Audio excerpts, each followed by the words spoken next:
Students, we will discuss about the important news. First news is regarding the India और US के perspective से है। Annual basis के ऊपर यूनाइटेड नेशन जनरल असेंबली का जो डिस्कशन मीटिंग है सितंबर एंड अक्टूबर मंथ के समय ऑर्गेनाइज होता है। उसी को अटेंड करने के लिए हमारे जो मिनिस्टर ऑफ एक्सटर्नल अफेयर हैं यूएस के विजिट के लिए गए। विजिट के साइडलाइन के अंदर में यूनाइटेड स्टेट के जो सेक्रेटरी ऑफ स्टेट हैं उनके साथ में भी जो डिस्कशन है वो किया गया। इंडिया यूएस के जो रिलेशन जिनमें डिस्टरबेंस क्रिएट हुआ था यूएस अथॉरिटीज़ के कुछ डिसीजंस की वजह से, अब आप देखिए कि उसके लेटर फेज के अंदर में यूएस के जो प्रेसिडेंट हैं, इंडियन जो प्राइम मिनिस्टर हैं, उन्होंने एक टेलीफोनिक डिस्कशन को कैरी आउट किया। उसके बाद में जो रिलेशंस हैं वो एक रिपेयर फेज में हैं, रिवाइवल फेज के अंदर में हैं। तो ट्रेड टॉक्स के रिगार्डिंग में जो डिफरेंसेस क्रिएट हुए थे बोथ बोथ कंट्रीज़ के बिटवीन में, आप देखिए कि जो ट्रेड टॉक्स हैं उनको फिर से रिज्यूम है वो किया गया है। हमारे एक जो मिनिस्टर हैं यूएस के ही विजिट के लिए गए हैं, ट्रेड टॉक्स के जो डिफरेंसेज हैं उनको रिजोल्व है वो किया जा सके। ये जो मीटिंग है इसका यहाँ पे क्या आउटकम यहाँ पे रहा है, तो आप देखिए कि आने वाले समय में क्वेड का जो मीटिंग है वो ऑर्गेनाइज हो सके, जो कि इंडिया को ऑर्गेनाइज है वो करना है। क्वेड बेसिकली क्या है, इंडो पैसिफिक का जो पार्टनरशिप है उसको प्रमोट करने वाला एक प्लेटफॉर्म है, जहाँ पे इंडिया है, यूनाइटेड स्टेट ऑफ अमेरिका है, जापान और ऑस्ट्रेलिया है, जो 4 कंट्रीज हैं वो इसका पार्ट हैं, वो हुआ करते हैं। क्वेड के 4 मेंबर्स आपको पता होना चाहिए। इंडो पैसिफिक रीजन के अंदर में सेफ एंड सिक्योर वे के थ्रू कैसे उसको प्रमोट किया जा सकता है, वो यहाँ पे मेन ऑब्जेक्टिव है वो क्वेड का हुआ करता है। जो फिक्स डेट है वो नहीं बताया गया है, बट आने वाले समय में मीटिंग है वो ऑर्गेनाइज हो सकता है, जिसमें जो सभी लीडर्स हैं इंडिया के लिए विजिट करेंगे। अब अगर हम बात करें स्टूडेंट्स, इंडिया और यूएस के जो रिलेशन हैं उसमें जो डिफरेंस क्रिएट हुए उसके बारे में, तो जो जियोपॉलिटिक के जो एक्सपर्ट हैं वो इस डिफरेंसेज को या इस सिचुएशन को कोल्ड वॉर एरा का जो स्क्रिप्ट है उसके रूप से रिकॉग्नाइज करते हैं। जियोपॉलिटिक्स एक्सपर्ट्स के द्वारा इसको कोल्ड वॉर का जो एरा था उस कोल्ड वॉर एरा के रिगार्डिंग का जो स्क्रिप्ट है वो बताया करते हैं। इस तरीके से है उस सिचुएशन के रिगार्डिंग इंडिया को कंटिन्यूस सैंक्शन है वो किया गया है यूएस के द्वारा कि इंडिया के अगेंस्ट में जो एक्शंस हैं वो लिए गए हैं, जिससे इंडिया का जो ट्रेड है वो भी यहाँ पे इम्पैक्ट हो। हमारे जो आप देखिए कि जो पर्सनस हैं जो यूएस में जॉब एस्पिरेशन के लिए जाया करते हैं H1B वीज़ा के थ्रू, उनको भी जो रेस्ट्रिक्ट किया गया उनके रिगार्डिंग में भी जो रेस्ट्रिक्शंस एग्जिस्टेंस में लाए गए। इसके अलावा इंडिया के रेस्ट्रिक्शंस के अलावा पाकिस्तान को कंटिन्यूस पैम्पर है वो किया जाए, पाकिस्तान को कंटिन्यूस यहाँ पे जो सपोर्ट प्रोवाइड किया जाए यूएस के द्वारा। कोल्ड वॉर एरा के समय भी ये सिचुएशन है वो हुआ करता था। और चाइना को किसी भी तरीके का जो रेस्ट्रिक्शन है वो ना फेस करना पड़े, चाइना को किसी भी तरीके का रेस्ट्रिक्शंस ना हो। ये जो सभी सिचुएशंस हैं वो किस तरीके से यहाँ पे रिपीट हुई हैं इंडिया के अगेंस्ट में। अगर हम रेस्ट्रिक्शंस के बारे में बात करें तो 50% जो टैरिफ है वो इंडिया के अगेंस्ट में आप देखिए कि इम्पोज करना, तो फिर 25% है वो एडिशनल है यहाँ पे पेनल्टी के रूप से। नेक्स्ट अगर हम बात करें इंडियन जो वर्कर हैं उनको H1B वीज़ा के रिगार्डिंग में रेस्ट्रिक्शंस को कैरी आउट करना। जो चाहबार पोर्ट है जो कि ईरान के अंदर में सिचुएटेड है, वहाँ पे जो रेस्ट्रिक्शंस हैं उनको इम्पोज करना, जो सैंक्शंस जो वहाँ पे वेव किया गया था यूएस के द्वारा। नेक्स्ट अगर हम बात करें जो फेंटेनाइल नाम का एक ड्रग है उस कैटेगरी के अंदर में इंडिया को इलीगल जो ड्रग ट्रेड की रिगार्डिंग में जो कंट्रीज का जो लिस्ट है उसके अंदर में इंक्लूड है वो किया गया। पाकिस्तान को सपोर्ट किस कैसे यहाँ पे प्रोवाइड हुआ है कि जो पाकिस्तान और सऊदी का जो म्यूचुअल डिफेंस पैक्ट यहाँ पे साइन हुआ, तो उसको यूएस के द्वारा ही आप देखिए कि अलाउ है वो किया गया है, क्योंकि यूएस का कंटिन्यूस प्रेजेंस है मिडिल ईस्ट रीजन के अंदर में। और अब यूएस के जो पॉलिसी फ्रेमर्स हैं वो चाहते हैं कि पाकिस्तान अपना फोर्सेज का डिप्लॉयमेंट करे मिडिल ईस्ट रीजन के अंदर में, और वो अपना फोर्स का वहाँ से विड्रोवल को कैरी आउट करें। और चाइना को किस तरीके से यहाँ पे किसी तरीके का रेस्ट्रिक्शन है वो नहीं लगाया गया। आप देखिए कि पाकिस्तान का ही जो एरिया है, जो स्पेशली उनका बलूचिस्तान का एरिया है, वहाँ पे ग्वादर पोर्ट है जो कि चाइना के द्वारा सपोर्टेड है, चाइना के द्वारा उसको फंड किया गया है। तो ग्वादर के अंदर में चाइना अपना ट्रेड को कैरी आउट कर सकता है, उसको किसी तरीके का रेस्ट्रिक्शन नहीं है। चाहबार पोर्ट के ऊपर जो रेस्ट्रिक्शंस हैं वो लगे हैं। इसके अलावा अगर हम बात करें जो चाइना के अगेंस्ट में किसी तरीके के जो टैरिफ्स हैं वो भी यहाँ पे नहीं लगे। तो ये ऐसा same situation 70s and 80s के समय रिपीट हुआ था यूएस के द्वारा, और सेम यहाँ पे एक रिपीटेशन मोड में है। उस दौरान में आप देखिए कि PL 480 नाम से एक जो इंडिया को फूड सब्सिडी है वो प्रोवाइड किया जाता था यूएस के द्वारा, और जो क्वालिटी ऑफ ग्रेन्स हैं, क्वालिटी ऑफ ग्रेन्स काफ़ी ज़्यादा डिक्लाइनिंग सिचुएशन में होते थे। फिर इंडियन जो पॉलिटिकल लीडर्स हैं उन्होंने ग्रीन रिवॉल्यूशन को कैरी आउट किया, MS स्वामीनाथन है उनका लीडरशिप के अंदर में। और आप देखिए कि जो सेल्फ सफिशिएंसी है उस समय भी हमारे लीडर्स के द्वारा प्रमोट किया गया था, जो इस समय भी हमारे प्राइम मिनिस्टर हैं वो कहते हैं कि किसी भी कंट्री के ऊपर में जो डिपेंडेंसी है वो हमें नहीं कैरी आउट करना है। और ग्रीन रिवॉल्यूशन की वजह से जो सेल्फ सफिशिएंसी आप देखिए कि ग्रेन्स के अंदर में इस तरीके से क्रिएट हुआ कि आज हमारे पास में सरप्लस ग्रेन्स हैं। गवर्नमेंट के द्वारा जो पुअर पर्सनस हैं उनको सब्सिडाइज रेट के ऊपर में काफ़ी लो, आप देखिए कि प्राइस के ऊपर में उनको जो ग्रेन्स हैं वो फ्रीली प्रोवाइड किए जाते हैं।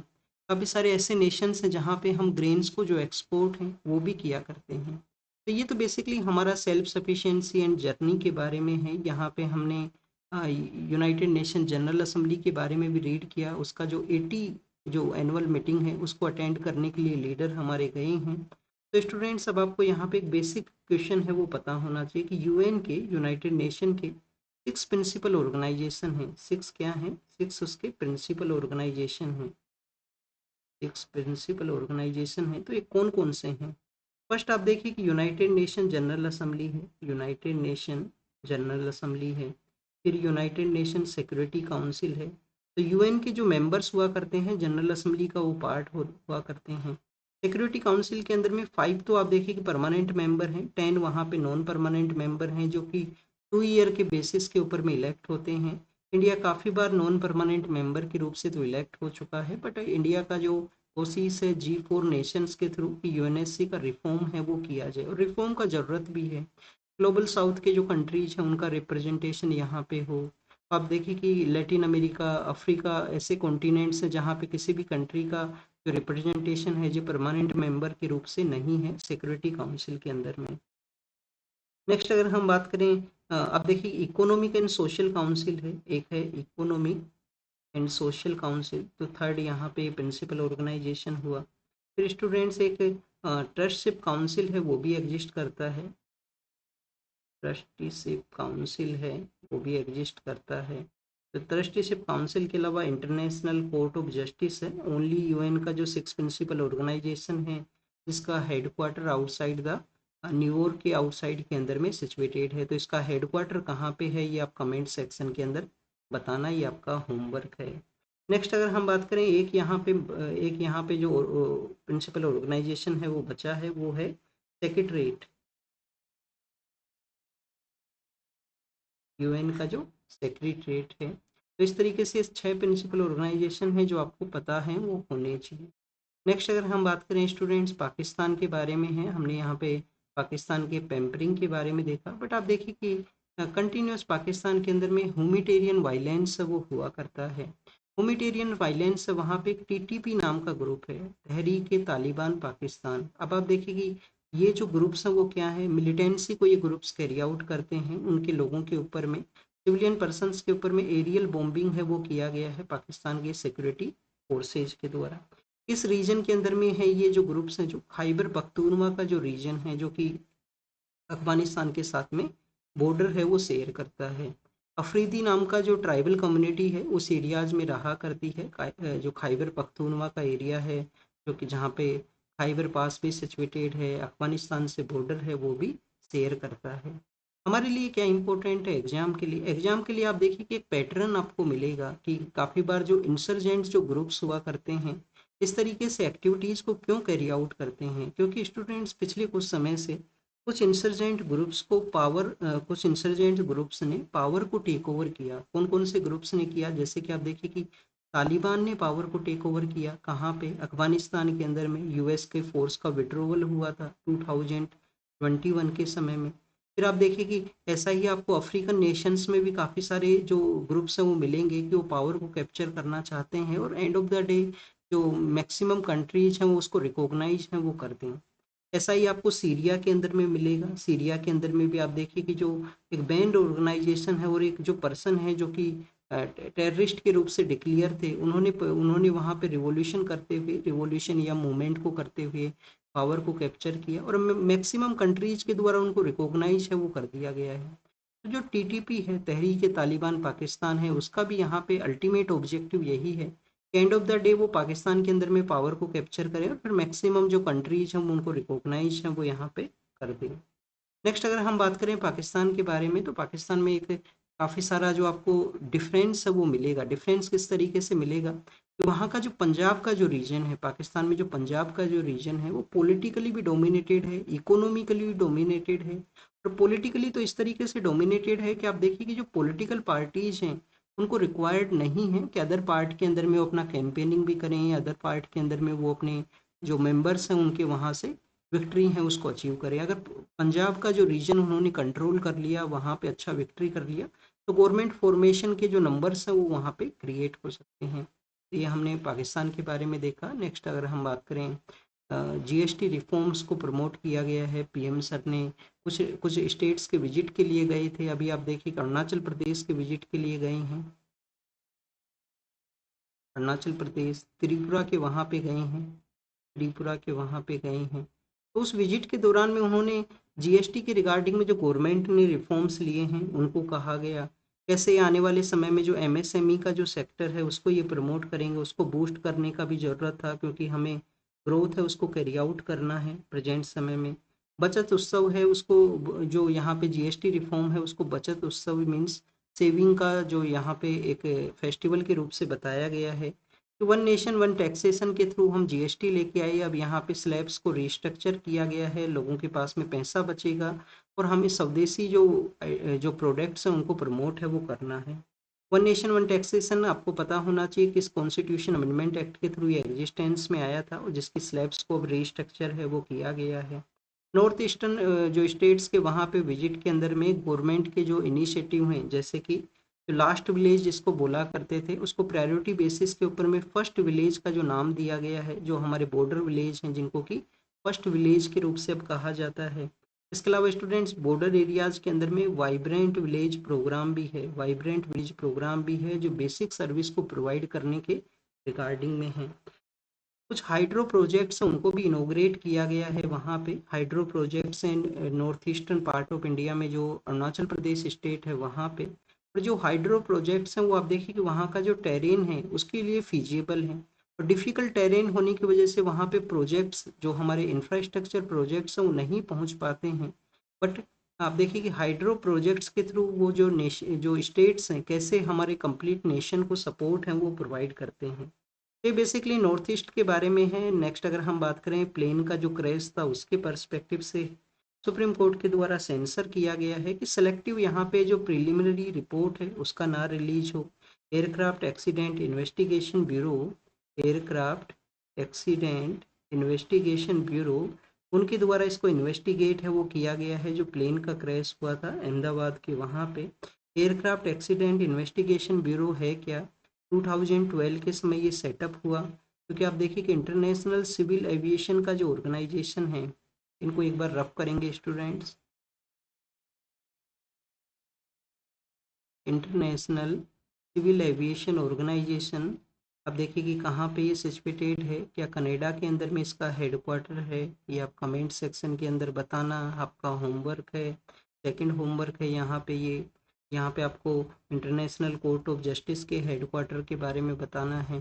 तो इंटरनेशनल सिविल एविएशन का जो ऑर्गेनाइजेशन है उसका हेडक्वार्टर कनाडा के अंदर में है, सिटी आपको देखना है। उनके द्वारा कहा गया था कि जो सिविल एविएशन का ऑर्गेनाइजेशन है वो ही इन्वेस्टिगेट को ना कैरी आउट करे, जैसे हमारे डीजीसीए है, director general of civil aviation जो हुआ करते हैं, एक सेपरेट विंग बनाया जाए एयरक्राफ्ट के एक्सीडेंट्स इन्वेस्टिगेशन के रिगार्डिंग में। तो इसको क्रिएट किया गया 2012 के समय में। उसी के रिपोर्ट के बारे में अब जो कंप्लीट मेंशन किया गया है कि यहाँ पे ज़रूरी है कि कंप्लीट रिपोर्ट एग्जिस्टेंस में आए, प्रिलिमिनरी बेसिस के ऊपर सेलेक्टिव रिपोर्ट्स हैं वो ना रिलीज हों, तो सुप्रीम कोर्ट का ये यहाँ पे सेंसर है वो किया। नेक्स्ट अगर हम बात करें स्टूडेंट्स डिफामेशन के बारे में है, सुप्रीम कोर्ट के एक जो जज हैं उन्होंने ऑब्जर्व किया है कि समय के साथ में जो क्रिमिनल डिफामेशन के जो केसेज हैं वो यहाँ पे इंक्रीज हुए हैं। फर्स्ट तो आप देखिए कि डिफामेशन हुआ क्या करता है। डिफामेशन मीन्स मानहानि, कि आपने आपका जो रेपुटेशन है उसको खराब करने का किसी ने कोशिश है वो किया हो। तो फर्स्ट आप देखिए कि सुप्रीम कोर्ट के जज का मानना क्या है कि नंबर ऑफ जो क्रिमिनल डिफामेशन के जो केसेज हैं वो इंक्रीज हुए हैं, केसेज यहाँ पे इंक्रीज हुए हैं। क्रिमिनल डिफामेशन के केसेस किसके द्वारा इंक्रीज किए गए, प्राइवेट इंडिविजुअल के द्वारा भी इंक्रीज किए गए। प्राइवेट जो इंडिविजुअल पर्सन हैं उनके द्वारा भी इंक्रीज किए गए, और पॉलिटिकल पार्टीज के द्वारा भी आप देखिए जो पॉलिटिकल पार्टीज हैं उनके द्वारा भी इनको फाइल है वो किया गया है।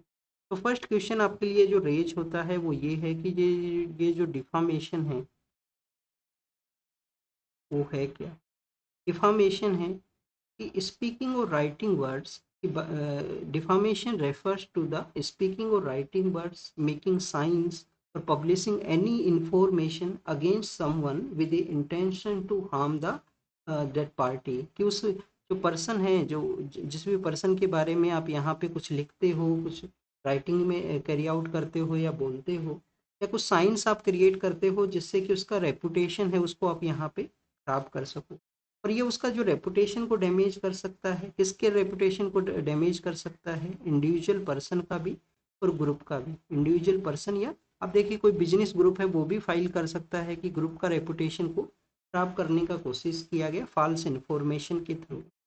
अगर हम बात करें स्टूडेंट्स, क्या डिजीज पर्सन, कोई डेथ, जो डेथ पर्सन है उसके अगेंस्ट वो भी यहाँ उसके रिगार्डिंग में डिफामेशन का केस है वो फाइल हो सकता है। यस स्टूडेंट्स, उसके जो इमीडिएट फैमिली मेंबर्स हैं, जो फैमिली मेंबर हैं वो यहाँ पे इसको फाइल है वो कर सकते हैं कि उसका रेपुटेशन को ख़राब करने का कोशिश किया गया, उनके थ्रू उनका भी यहाँ पे जो रेपुटेशन है वो ख़राब है वो हुआ है।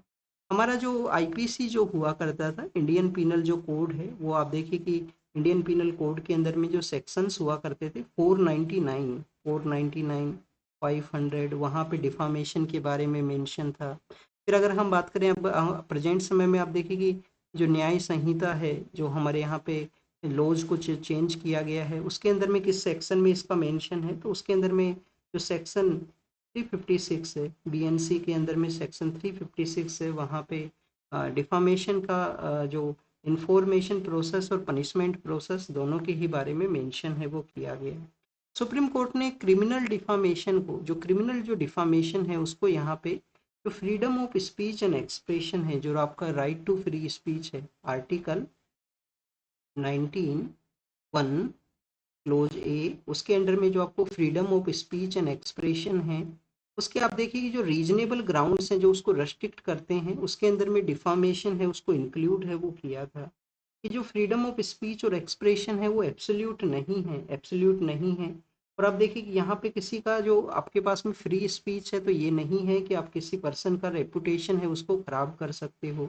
रेपुटेशन को हम किस आर्टिकल में इंक्लूड करेंगे, article 21 right to life, dignified life का जो कॉन्सेप्ट है 21 के थ्रू में। तो यहाँ पे रीजनेबल रेस्ट्रिक्शंस है उसके अंदर में इसको इंक्लूड किया, पर समय के साथ में देखने के लिए मिला है कि ये जो केसेज हैं वो इंक्रीज हुए हैं। पिछले कुछ समय में अगर हम केसेज के बारे में रीड करें तो एक तो आप देखिए कि एमजे अकबर का केस है। एमजे अकबर हमारे पॉलिटिशियन हुआ करते थे। फिर मीटू मूवमेंट के समय में एक वुमेन जर्नलिस्ट है वो उनके अगेंस्ट में बताते हैं। मीटू मूवमेंट क्या है कि वुमेन्स ने कोई हरेसमेंट फेस किया हो उसके रिगार्डिंग में, तो उनको अपना मिनिस्ट्री पोस्ट से आप देखिए कि रिजाइन है वो करना पड़ा था। एमजे अकबर वर्सेज प्रिया रमानी जो केस है, प्रिया रमानी, प्रिया रमानी है। फिर अगर हम बात करें Subramanian Swamy versus Union of India, Subramanian Swamy versus Union of India का केस है। एक आप देखिए कि यूएस में काफ़ी फेमस केस था लास्ट 1-2 ईयर के दौरान में, Johnny Depp versus Amber Heard नाम से, जिसमें जो फिल्म जो एक्टर्स हैं उनके द्वारा एक दूसरे के अगेंस्ट में रेपुटेशन खराब करने का जो पिटीशन है उसको फाइल किया गया था। क्रिमिनल डिफामेशन को सुप्रीम कोर्ट ने यहाँ पे जो अपहेल्ड किया गया, बट अब समय के साथ में ज़रूरत है कि इसको डिक्रिमिनलाइज है वो किया जाए जिससे इसका मिसयूज है वो यहाँ पे ना इंक्रीज हो। नेक्स्ट अगर हम बात करें स्टूडेंट्स इकोनॉमिक सेक्टर के बारे में है, इकोनॉमिक सेक्टर के बारे में यहाँ पे ये कहा गया कि रिसेंटली गवर्नमेंट ने कहा है कि कैसे यहाँ पे जो जो पर्सन्स हैं उनका कंजप्शन को इंक्रीज करना जरूरी है। और उसी के रिगार्डिंग में आप देखिए कि अभी हमने जीएसटी जो बचत उत्सव है, जो सेविंग फेस्टिवल है, उसको देखा। तो जो कंजप्शन बूस्ट करने का जो पॉलिसी है वो गवर्नमेंट के द्वारा चलाया गया है, और आप देखिए कि इंजन ऑफ ग्रोथ है उसको एक बेसिकली जो सपोर्ट है वो ये प्रोवाइड करता है। कंजप्शन जो प्राइवेट पर्सन के द्वारा जो कंजप्शन मीन्स मोर परचेज किया जाएगा, तो उससे इकोनॉमी को जो बूस्ट है वो यहाँ पे मिल सके। तो फर्स्ट ऑफ ऑल स्टूडेंट्स, यहाँ पे अगर हम जो कंपोजिट हैं इकोनॉमी के जो कंपोजिट हैं उसके बारे में रीड करें तो आप देखिए कि एक तो हाउस होल्ड कंजप्शन है, एक तो हाउस होल्ड कंजप्शन है, ये प्राइवेट यहाँ पे प्राइवेट जो परचेजिंग पावर है उसी को बताएगा। परचेजिंग पावर तो आप देखिए डिफरेंट है, मीन्स मोर मार्केट में आप परचेज करोगे, कंज्यूम करोगे थिंग्स को। सेकंड यहाँ पे प्राइवेट इन्वेस्टमेंट के बारे में है। जो प्राइवेट इन्वेस्टमेंट जो हुआ करता है, प्राइवेट इन्वेस्टमेंट है, गवर्नमेंट का एक्सपेंडिचर है कि गवर्नमेंट मोर एक्सपेंड करे जिससे इकोनॉमी बूस्ट है वो रहे, गवर्नमेंट का एक्सपेंडिचर, प्राइवेट इन्वेस्टमेंट। और फोर्थ आप देखिए कि नेट एक्सपोर्ट, फोर्थ आप देखिए कि टोटल हमारे कंट्री का जो एक्सपोर्ट है वो हो सके। तो इसके अंदर में अगर हम जो सेक्शन वाइज रीड करें तो फर्स्ट तो आप देखिए कि गवर्नमेंट एक्सपेंडिचर के बारे में, गवर्नमेंट एक्सपेंडिचर के अंदर में हमारी ग्रोथ को प्रमोट करने के लिए, इंफ्रास्ट्रक्चर प्रोजेक्ट्स को पुश करने के लिए कंटिन्यूस सेंट्रल गवर्नमेंट के द्वारा एक्सपेंडिचर है उसको इंक्रीज है वो किया गया है। इंफ्रा का जो पुश है उसके लिए स्टेट गवर्नमेंट्स को भी आप देखिए कि इंटरेस्ट फ्री जो लोन है वो प्रोवाइड किया गया है कि वो भी इंफ्रास्ट्रक्चर्स हैं उसको यहाँ पे जो बूस्ट है वो करें, वो भी यहाँ पे इंफ्रास्ट्रक्चर्स को इंक्रीज है वो करें।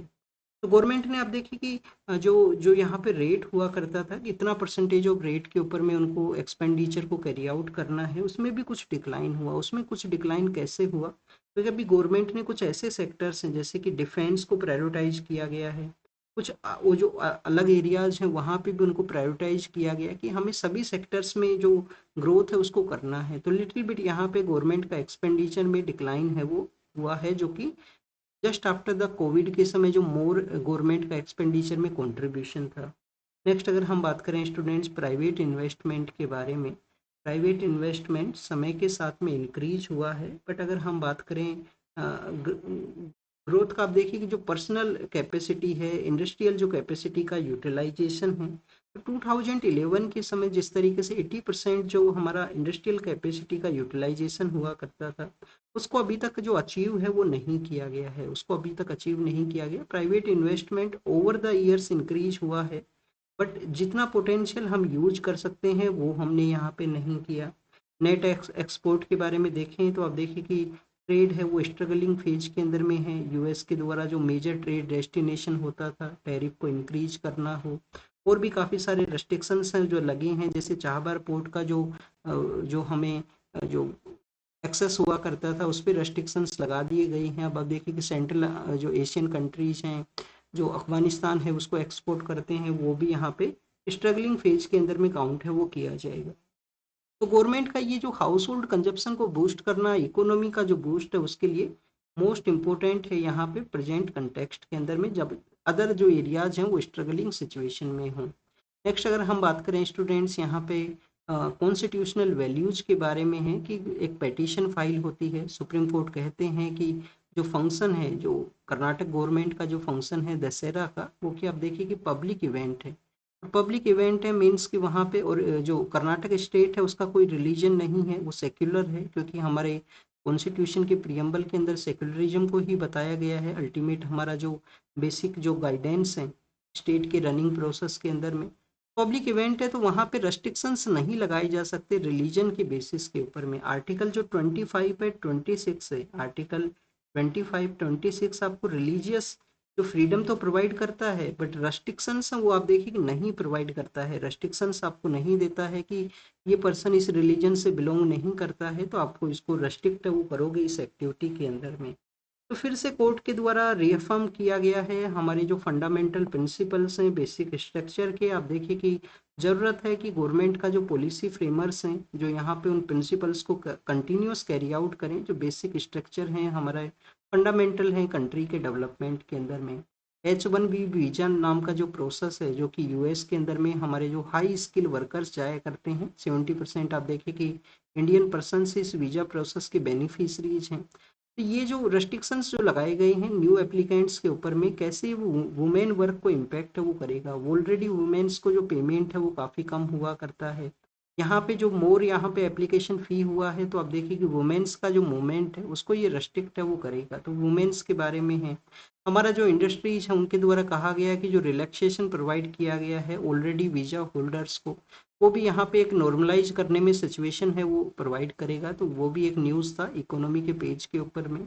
नेक्स्ट अगर हम बात करें स्टूडेंट्स, मेज एंड कॉर्न के बारे में है कि कैसे जो कॉर्न है उसका इंपोर्ट नहीं करता है इंडिया यूएस से, और क्यों यहाँ पे यूएस चाहता है कि इंडिया जो अपना इंपोर्ट है वो करे बेसिकली यूएस के वहाँ से। तो फर्स्ट आप देखिए कि कॉर्न का इंडिया के पर्सपेक्टिव से हम देखते हैं कि हमारे इंडिया में कॉर्न का जो प्रोडक्शन है वो कहाँ पे हुआ करता है। तो कर्नाटका स्टेट है हमारे यहाँ पे, कर्नाटका के अलावा आप देखिए कि मध्य प्रदेश है, बिहार है, ये कुछ ऐसे स्टेट्स हैं जहाँ पे जो मेज का जो प्रोडक्शन है वो होता है। यूएस के अंदर में कहाँ पे हुआ करता है, यूनाइटेड स्टेट ऑफ अमेरिका के अंदर में जो मिडिल वेस्ट का जो एरिया है, का जो सेंट्रल वेस्ट का जो पार्ट है, ये कुछ ऐसे स्टेट्स हैं जहाँ पे जो रिपब्लिकन जो पार्टी है, जो प्रेजेंट समय में उनके जो प्रेसिडेंट हैं उनका डोमिनेटेड एरिया है, रिपब्लिक पार्टी का वहाँ पे होल्ड है। तो अपने उस डोमिनेटेड एरिया को सपोर्ट है वो प्रोवाइड करने के लिए उनका कंटिन्यूस डिस्कशन है कि कॉर्न का जो प्रोडक्ट्स, जो कॉर्न का जो परचेज है वो यूएस कैरी आउट है, वो यूएस से इंडिया है वो परचेज करे। इंडिया यहाँ पे क्यों नहीं करता है, इंडिया की अगर हम बात करें, वैसे तो आप देखिए कि हमारे कंट्री है वो सेल्फ सफिशिएंट था, अर्लियर फेज के अंदर में तो सेल्फ सफिशिएंट था। तो बट हमारा अगर पर हेक्टेयर जो प्रोडक्शन को हम देखें, पर हेक्टेयर का जो प्रोडक्शन है वो ग्लोबल पर्सपेक्टिव से या ग्लोबल प्रैक्टिस से काफ़ी कम है। 4 टन्स, 4 टन्स पर हेक्टेयर है। ग्लोबल में ये जो प्रैक्टिस है 8 के आसपास हुआ करता है, 8 या 6 के आसपास है। तो आप देखिए कि ग्लोबल से तो काफ़ी कम है हमारा पर हेक्टेयर प्रोडक्शन जो है। नेक्स्ट अगर हम बात करें स्टूडेंट्स, बट हम सेल्फ सफिशिएंट हैं। काफ़ी बार ऐसा भी समय होता था कि हम एक्सपोर्ट को कैरी आउट करते थे। पिछले कुछ समय से आप देखिए कि हमने जो कॉर्न का जो इंपोर्ट किया है वो किया है म्यांमार से। म्यांमार हमारा नाइबर कंट्री है तो उससे हमने किया है। एक यूक्रेन से भी हमने किया था, यूक्रेन में तो काफ़ी सारे ग्रेन्स प्रोड्यूस हुआ करते थे। रसिया यूक्रेन का आप देखिए कि इम्पैक्ट होने की वजह से वहाँ पे प्रोडक्शन में भी डिस्टरबेंस हुआ है। तो 60% हम म्यांमार से करते हैं, रेस्ट हम यूक्रेन से किया करते हैं। ये कंट्रीज हमारे मेजरली जो मेज का जो इंपोर्ट की डेस्टिनेशंस हैं। नेक्स्ट अगर हम बात करें स्टूडेंट्स, यूएस से हम क्यों नहीं कैरी आउट करते। यूएस के अंदर में जो कॉर्न का जो प्रोडक्शन है वो जेनेटिकली मॉडिफाइड है, जेनेटिकली मॉडिफाइड है। और इंडिया के अंदर में जो मेज है जो कि यहाँ पे जेनेटिकली मॉडिफाइड आप देखिए कि अलाउ नहीं है। हमारे सिर्फ कौन सा यहाँ पे जो क्रॉप है जो अलाउ है, कॉटन अलाउ है जीएम क्रॉप के रूप से। जो ब्रिंजल है, जो यहाँ पे मस्टर्ड है, उसके ऊपर भी आप देखिए कि अभी ट्रायल फेज के अंदर में ही है, उनको अलाउ है वो नहीं किया गया है। तो एक कॉर्न के पर्सपेक्टिव से था, वहाँ का जो डोमेस्टिक पॉलिटिक्स है उसकी वजह से भी यूएस का एक पुश है कि इंडिया इसको परचेज है वो करे। शिप बिल्डिंग के बारे में है कि इंडियन नेवी ने आने वाले समय के अंदर में, इंडियन नेवी 54 जो वेसल्स हैं उनको डेवलप करेगा। और आप देखिए कि 10 जो फ्लीट्स हैं इसी साल इंडियन नेवी को जो ज्वाइन है वो करें। शिप बिल्डिंग का जो एक्सरसाइज है हमारे लिए मोस्ट इम्पोर्टेंट है। इतना बड़ा हमारा कोस्टल लाइन है, इतना बड़ा हमारा कोस्टल लाइन है, और शिप बिल्डिंग के अंदर में हम डोमिनेट कंट्री के रूप से होने चाहिए। आप देखिए कि एंशियंट समय से ही हमारे यहाँ पे शिप का जो प्रोसेस है, जो हमारे मेरीटाइम ट्रेड का जो प्रोसेस है वो एग्जिस्ट किया करता है। तो यहाँ पे शिप बिल्डिंग के बारे में बताया गया। एक और न्यूज़ था स्टूडेंट्स, न्यूज़ ये था कि प्राइम मिनिस्टर के द्वारा कुछ पोर्ट के जो एरिया हैं, कुछ पोर्ट के जो एरिया हैं उसके रिगार्डिंग में इनोग्रेट है वो किया गया था। एक तो आप देखिए कि जो एन्नोर का जो पोर्ट है, एन्नोर का पोर्ट जो है, जिसको कि कामारजार पोर्ट के नाम से भी जानते हैं, किसके नाम से, कामारजार पोर्ट के नाम से भी जानते हैं। और जो चेन्नई का जो पोर्ट है, ये दो बोथ डिफरेंट पोर्ट हैं। और जो चेन्नई का पोर्ट है वहाँ पे आप देखिए कि कोस्टल जो प्रोटेक्शन वर्क है उसको इनोग्रेट किया गया, और इसके अलावा फायर फाइटिंग का जो फैसिलिटीज़ हैं उनको यहाँ पे इनोग्रेट है वो किया गया है। तो स्टूडेंट्स अगर हम बात करें जो कोस्टल प्रोटेक्शन वर्क है वो क्या है, एक रिवेटमेंट है। रिवेटमेंट मीन्स एक रेस्ट्रिक्शंस लगाता है कि जो चेन्नई पोर्ट है जो बे ऑफ बंगाल को फेस करता है, बे ऑफ बंगाल से जो अनप्रेसिडेंट वेदर इवेंट्स का कोई इम्पैक्ट है वो ना रहे। तो एक रिवेटमेंट एक जो वहाँ पे लगाया गया है जिससे कि अनप्रेसिडेंट वेदर इवेंट्स को फेस है वो किया जा सके, मोर इम्पैक्ट ना क्रिएट हो। स्टूडेंट्स आपको पता होना चाहिए कि हमारे कंट्री में जो पोर्ट्स हैं उनके बारे में, हमारे कंट्री में मेजर पोर्ट हैं वो कितने हैं, मेजर पोर्ट हैं 13। 14 जो है वो कंस्ट्रक्शन फेज में है। वदावन नाम से एक पोर्ट है महाराष्ट्र के अंदर में। एक बार पोर्ट्स को हम रीड करते हैं। मेजर पोर्ट आपको ये पता होना चाहिए कि कौन सा मिनिस्ट्री के अंडर में हुआ, कौन सा गवर्नमेंट में हुआ करते हैं, सेंट्रल गवर्नमेंट के अंडर में ये हुआ करते हैं। कांडला जो पोर्ट है उसको उसका जो रीनेम है वो किया गया था दीनदयाल पोर्ट के नाम से। किसके नाम से स्टूडेंट्स, दीनदयाल पोर्ट, जो दीनदयाल उपाध्याय जो पर्सनैलिटी हैं उनके नेम के ऊपर में। फिर आप देखिए कि एक मुंबई पोर्ट है, एक हमारा मुंबई का पोर्ट है, एक जेएनपीटी है, एक जेएनपीटी है। फिर हम आपको मिलेगा मोरमू गांव नाम से एक पोर्ट मिलेगा, मोरमू गांव है। फिर आप देखिए कि न्यू मैंगलोर है जो हमारे वेस्टर्न कोस्ट से मोर एक्सपोर्ट की एक्सपोर्ट यहाँ से काफ़ी ज़्यादा हुआ करता है। न्यू मैंगलोर पोर्ट है। न्यू मैंगलोर पोर्ट के सदन के अंदर में कोचीन का पोर्ट है, फिर कोचीन पोर्ट है, कोचीन। नाम से आप लिखना अपने मैप का प्रैक्टिस करते हुए। फिर आप देखिए कि वीओ चिदम्बरम जो पोर्ट है जिसको कि तूतीकोरिन पोर्ट के नाम से भी जाना करते हैं, तूतीकोरिन पोर्ट के नाम से इसको जाना करते हैं, या वीओ चिदम्बरम जो पोर्ट है वो भी बोला करते हैं। चेन्नई का पोर्ट है, एन्नोर पोर्ट जिसको कि कामाराजार पोर्ट के नाम से जानते हैं। तो ये 3 पोर्ट्स हैं यहाँ पे, तूतीकोरिन पोर्ट हुआ, चेन्नई का पोर्ट हुआ, और स्टूडेंट्स हुआ कामाराजार या एन्नोर का। फिर आप देखिए कि विशाखापट्टनम है, विशाखापट्टनम है, पारादीप है, और श्यामा प्रसाद मुखर्जी पोर्ट है। एक जो पोर्ट है वो जो पोर्ट ब्लेयर है वहाँ पे भी एग्जिस्ट करता है। पोर्ट ब्लेयर का अब जो नया नाम है वो क्या है, क्योंकि गवर्नमेंट ने अंडमान एंड निकोबार का जो कैपिटल है उसका नाम चेंज किया है, जो एंशियंट समय में उसका नाम है वो हुआ करता था। ये हमारे 13 मेजर पोर्ट्स हैं। मैरीटाइम सेक्टर के अंदर में गवर्नमेंट ने रिफॉर्म्स हैं वो लिए हैं, काफ़ी सारे नए जो बिल्स हैं, एक्ट हैं वो एग्जिस्टेंस में आए हैं अभी रिसेंटली। जिसमें हमारा इंडियन पोर्ट बिल भी है, इंडियन पोर्ट बिल है जो मानसून सेशन के समय ही आप देखिए कि पास हुआ है, कुछ समय के ही डिस्कशन में बिल है उसको पास कर लिया गया था। 1908 एक्ट का जो पोर्ट एक्ट है उसको ये रिप्लेस करेगा, 1908 का जो पोर्ट एक्ट है उसको रिप्लेस करेगा। पोस्टल शिपिंग एक्ट है वो भी एग्जिस्टेंस में आया था, postal shipping act. Carriage of goods by the sea bill है, carriage of goods by the sea bill है, और मर्चेंट शिपिंग एक्ट है 2025 का। ये कुछ नए जो लॉज हैं जिनको लाया गया है जिससे कि मैरीटाइम सेक्टर का जो हमारा ट्रेड है उस लेजिस्लेशन प्रोसेस को समय के साथ में अपग्रेड है वो किया जाए। स्टेट्स का वहाँ पे एक डिमांड है कि हमारा जो मोर जो रिप्रेजेंटेशन होता था, जो पावर हुआ करती थी वो रिड्यूस हुई है इन लॉज के थ्रू में। ये स्टेट गवर्नमेंट्स के अपने कंसर्न हैं। नेक्स्ट अगर हम बात करें स्टूडेंट्स यूनाइटेड किंगडम के बारे में है, अभी हमने फ्री ट्रेड एग्रीमेंट्स को भी साइन किया है, बट उनको कमेंट्स कब किया जाएगा उसके रिगार्डिंग में भी डिस्कशन रहेगा जब यूके के जो प्राइम मिनिस्टर हैं, ब्रिटिश प्राइम मिनिस्टर इंडिया के विजिट के लिए आएंगे। तो अक्टूबर के समय ये आने वाले हैं, तो उसी के बारे में बताया गया। लद्दाख के अंदर में कंटिन्यूस प्रोटेस्ट है। लद्दाख के जो लोग हैं उनका डिमांड है कि उनको कॉन्स्टिट्यूशनल जो राइट्स हैं उनको सेफगार्ड किया जाए। लद्दाख के लोगों का डिमांड है कि जो कॉन्स्टिट्यूशनल जो राइट्स हैं उनको सेफगार्ड है वो किया जाए। वहाँ पे आप देखिए कि जो क्लाइमेट एक्टिविस्ट है उन्होंने प्रोटेस्ट किया है, उनका डिमांड क्या है कि लद्दाख को जो स्टेटहुड है वो दिया जाए, लद्दाख को स्टेटहुड दे दिया जाए। लद्दाख को जो 6 शेड्यूल है उसके अंदर में इंक्लूड कर दिया जाए, स्टेटहुड के अलावा 6 शेड्यूल है उसके अंदर में इंक्लूड किया जाए, जिसमें आसाम, मेघालय, त्रिपुरा और मिजोरम है जो प्रेजेंट समय के अंदर में है। ट्राइबल रीजन के रूप से या ट्राइबल का जो स्टेटस है वो भी ग्रांट किया जाए, लद्दाख को जो ट्राइबल स्टेटस है वो भी यहाँ पे ग्रांट किया जाए। और आप देखिए कि लेह का जो रीजन है वो बुद्धिस्ट डोमिनेटेड है, कारगिल का जो रीजन है लद्दाख के अंदर में वो मुस्लिम डोमिनेटेड है।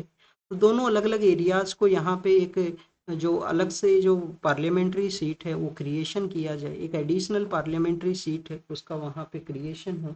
लोकल जो पर्सन है उनको जॉब के अंदर में रिजर्वेशन दिया जाए, लोकल जो पर्सन है उनको जॉब के अंदर में रिजर्वेशन का भी डिमांड है। और पार्लियामेंट सीट हमने यहाँ पे देखा, तो ये कुछ लोगों का यहाँ पे डिमांड था। अब आप देखिए कि जो प्रोटेस्ट करने वाले पर्सन है वो यहाँ पे 12,000 का जो 12,000 फीट का जो हाइट है उसके ऊपर ये प्रोटेस्ट को कैरी आउट करते हैं। उनको डिहाइड्रेशन का भी चैलेंज है। गवर्नमेंट ने कहा है कि 6 अक्टूबर को हम यहाँ पे डिस्कशन को कैरी आउट करेंगे, तो जब तक काफ़ी समय हो चुका होगा उन एक्टिविस्ट का जो वहाँ पे एक आप देखिए कि क्लाइम हाइट का जो सिचुएशन है उसको भी फेस करते हैं। इस समय अपना जो राइट्स के लिए वो डिमांड है वो कर रहे हैं। नेक्स्ट अगर हम बात करें students, central pollution control board ने जो वाटर बॉडीज हैं, वाटर बॉडीज का आप देखिए कि जो सर्वे है वो किया गया, जिसमें उन्होंने बताया है कि हमारा जो नंबर ऑफ पोल्यूटेड जो बॉडीज थे, नंबर ऑफ पोल्यूटेड आप देखिए कि जो वाटर बॉडीज हुआ करती थी वो लिटिल बिट रिड्यूस है वो हुई हैं। 2018 के समय में सुप्रीम कोर्ट ने सुमोटो कोग्निजेंस लेते हुए एक डायरेक्शन इश्यू किया कि वाटर बॉडीज का जो सर्वे है वो किया जाए, वहाँ पे पोल्यूशन लेवल का सर्वे किया जाए। लास्ट टाइम का जो सर्वे था उसमें आप देखिए कि 815 वाटर बॉडी हैं, रिवर हैं और अलग अलग जो बॉडीज हैं वो पोल्यूटेड मिले थे। अब ये नंबर रिड्यूस होके 807 है वो हुआ है, तो लिटिल बिट अनपोल्यूटेड बॉडीज हैं वो इम्प्रूव हैं वो हुई हैं। नेक्स्ट अगर हम बात करें किस बेसिस पे डिसाइड होता है कि वाटर बॉडी है वो पोल्यूटेड है, बायोलॉजिकल ऑक्सीजन जो डिमांड है वो एक रीजन है। बायोलॉजिकल ऑक्सीजन डिमांड का जितना नंबर कम होगा उतना वो बॉडी है वो अनपोल्यूटेड है, उतना वो बॉडी अनपोल्यूटेड रहेगा। तो बायोलॉजिकल ऑक्सीजन ऑक्सीजन का जो डिमांड है एक प्रोक्सी है, proxy for the organic matter that dissolve in the water with the low numbers indirect the health. ये जितना कम नंबर है उतना मीन्स इसका जो वाटर बॉडी का जो हेल्थ है वो बेटर है। और ये प्रोक्सी किसका है, ऑर्गेनिक मैटर का, जो कि वाटर के अंदर में डिजोल्व हुआ करता है। सेंट्रल पोल्यूशन कंट्रोल बोर्ड कौन कौन से लॉज के थ्रू रेगुलेट करता है, क्या वाटर एक्ट कोई वाटर पोल्यूशन का जो प्रिवेंशन एक्ट है उसको रेगुलेट करता है, एयर भी क्या इसके डोमेन में है, तो बोथ इसके डोमेन में हुआ करते हैं। पहले आप देखिए कि वाटर के थ्रू ये बना था, बाद में एयर का जो पोल्यूशन रेगुलेशन का जो एक्ट है उसको भी इसके रेगुलेशन में लाया गया। नेक्स्ट अगर हम बात करें टाइफून के बारे में है, रगासा नाम का जो टाइफून का जो कंडीशन है वो क्रिएट हुआ है फिलीपाइंस से, वो आप देखिएगी फिलीपाइंस से वो मेजरली इससे इम्पैक्ट है वो हुआ है। चाइना के अंदर भी एक सिटी से इवैक्यूएट किया गया है लोगों को। तो फर्स्ट आपके लिए जो क्वेश्चन यहाँ पे रेज होता है कि जो टाइफून्स हैं, जो तूफान हैं, वो होते क्या हैं। तूफान आप देखिए कि एक एक रीजन है जहाँ पे ये क्रिएट होते हैं ईस्टर्न हेमिस्फेयर के अंदर में। तो ईस्टर्न हेमिस्फेयर है वहाँ पे ये क्रिएट होते हैं। मेजरली जो फिलीपाइंस का जो एरिया है, मेजरली फिलीपाइंस का जो लैंड मॉस है वो यहाँ पे आप देखिए कि पैसिफिक साइक्लोन बेल्ट के अंदर में सिचुएटेड है। वहाँ पे सिचुएटेड है पैसिफिक साइक्लोन बेल्ट के अंदर में, जिससे मेजरली वहाँ पे जो साइक्लोन्स का इम्पैक्ट है वो हुआ करता है। तो बेसिकली उसके बारे में बताया गया है। नेक्स्ट अगर हम बात करें फिलीपाइंस के ही बारे में है, उनके जो लीडर हैं उनको इंटरनेशनल क्रिमिनल कोर्ट के द्वारा प्रोसिक्यूट किया गया है ह्यूमैनिटेरियन वायलेंस के जो चार्जेज हैं उसके अगेंस्ट में। रसिया और यूक्रेन के बारे में है, कन्फ्लिक्ट में मोर डेडली अटैक स्ट्राइक्स हैं वो हुए हैं।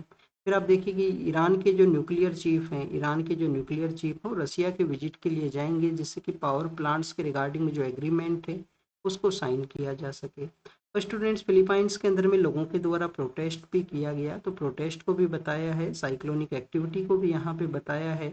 और स्टूडेंट्स फ्रांस और अदर कंट्री हैं जो कि पैलेस्टाइन को स्टेटहुड है उसको रिकॉग्नाइज करेंगे, but United nation security council के अंदर में यूएस के द्वारा कंटिन्यूस वीटो है वो किया जाता है यहाँ पे स्टेटहुड का जो ऑफिशियल रिकॉग्निशन है उसके बारे में। पैलेस्टीनियन अथॉरिटी प्रेजेंट समय में जो वेस्ट बैंक के जो सेटलमेंट एरियाज हैं वहाँ से जो जो रेस्ट्रिक्टेड अपना रूल है वो कैरी आउट करती है जो पैलेस्टीनियन अथॉरिटी है। और पैलेस्टीनियन लिबरेशन ऑर्गेनाइजेशन आप देखिए कि इंडिया ने भी उसको रिकॉग्नाइज किया था, फर्स्ट नॉन अरब कंट्री बनता है इंडिया जो पीएलओ को रिकॉग्नाइज करता है। इसके अलावा नॉर्दर्न कोरिया के जो लीडर हैं यूएस के साथ में डिस्कशन कर सकते हैं, तो अपना जो मेमोरीज को बताया है यहाँ पे, और फिर से डिस्कशन को अलाउ करने के लिए कहा गया है। तो student, this is all the information related to the today's newspaper. आप इसको रीड कीजिए, रिवाइज कीजिए, नोट्स को बनाइए, और आप जो होमवर्क दिया गया है वो कमेंट सेक्शन में बताना। Thank you students, thank you very much.